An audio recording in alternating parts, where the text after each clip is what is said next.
आज का जो टॉपिक है वो अकाउंटिंग इक्वेशन होता है जी, अकाउंटिंग इक्वेशंस। क्या मतलब होता है देखो इसका, एसेट्स इक्वल टू कैपिटल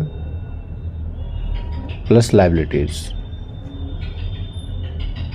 ठीक है, हम लोगों ने एसेट्स तो पढ़ी थी। एसेट्स क्या तरह की क्या होती हैं? एसेट्स के दो पार्ट होते हैं, करंट एसेट्स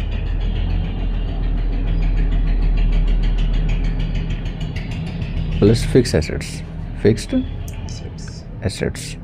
ठीक है, और कैपिटल लायबिलिटी भी दो तरह की होती हैं, करंट लायबिलिटी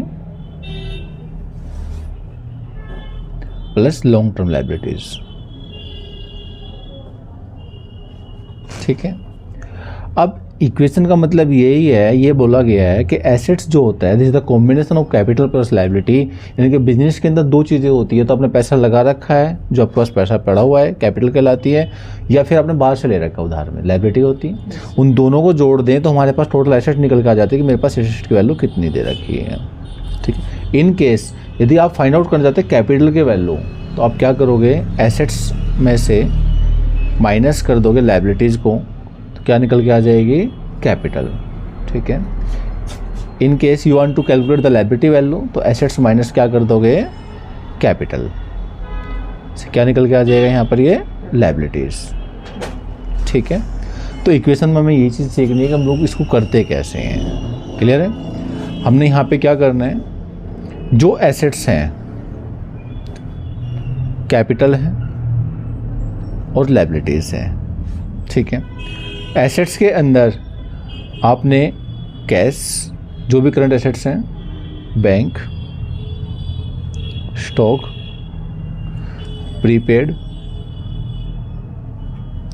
एक्रूड जो अपने कमाने को नहीं मिली, डेटर्स करंट एसेट्स में आ जाएंगे।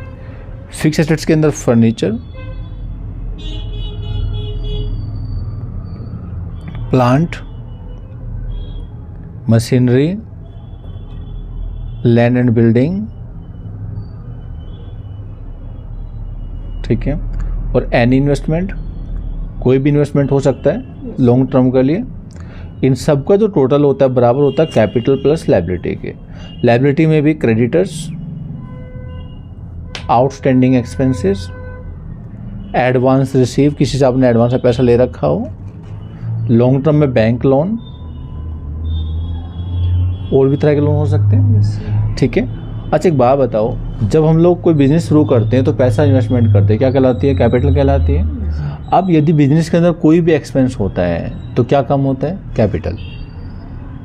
ठीक है, प्रॉफिट होता है तो क्या होता है, कैपिटल बढ़ जाती है। तो वही चीज़ याद रखना, इक्वेशन बनाते समय यदि कोई एक्सपेंसेस है तो माइनस होती हैं कैपिटल में से।